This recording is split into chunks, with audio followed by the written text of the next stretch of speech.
Hello दोस्तों, नमस्कार। त्रेता युग में भगवान विष्णु और देवी लक्ष्मी राम और सीता के रूप में अवतार ली थी। लेकिन जब राजा दशरथ की मृत्यु हो जाती है तो उनके पिंडदान के लिए राम, सीता और लक्ष्मण बिहार में स्थित बोधगया पहुंचते हैं। लेकिन उस समय कुछ ऐसी घटनाएं घटी कि सीता माता को 4 लोगों को श्राप देना पड़ा और सीता माता के श्राप का प्रभाव उन 4 लोगों के ऊपर आज तक है। इतना ही नहीं, वो चाह कर भी इस श्राप से मुक्ति नहीं पा सकते हैं। ऐसे में आइए जानते हैं उन 4 लोगों के बारे में जिन्हें माता सीता ने श्राप दिया था।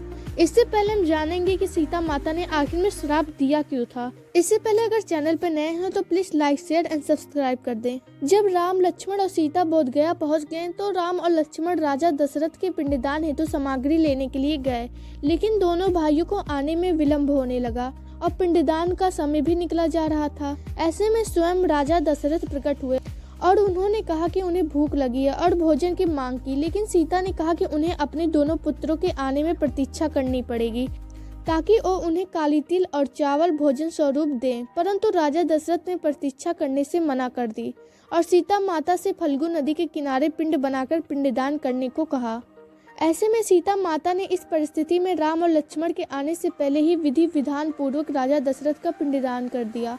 पिंडदान करते समय सीता माता को साक्ष्य के रूप में 5 लोगों ने देखा था। एक तो वट का वृक्ष, दूसरा गाय, तीसरी तुलसी का पेड़, चौथा ब्राह्मण और 5वां फल्गु नदी।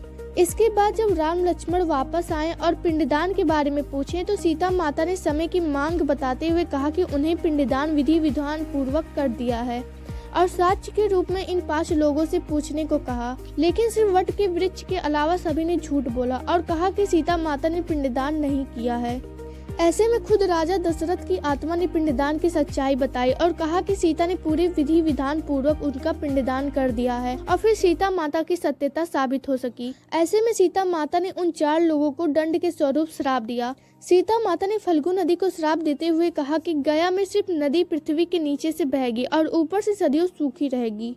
गाय को श्राप मिला कि गाय की हर घर में पूजा होगी, लेकिन उसे लोगों के जूठन भोजन ही करना पड़ेगा। तुलसी के पेड़ को श्राप मिला कि गया में कभी भी तुलसी का पौधा नहीं उगेगा और अंत में ब्राह्मण को श्राप मिला कि गया के ब्राह्मण कभी भी संतुष्ट नहीं रहेंगे। इसके बाद सीता माता ने वट वृक्ष को वरदान दिया कि जो भी गया में पिंडदान करने आएंगे वो वट वृक्ष को भी पिंडदान करेंगे। दोस्तों, आज की वीडियो में इतना ही। अगर आपको वीडियो पसंद आई हो तो please like, share and subscribe करें और इसके बारे में अगर कोई भी सवाल हो तो कमेंट बॉक्स में जरूर पूछें।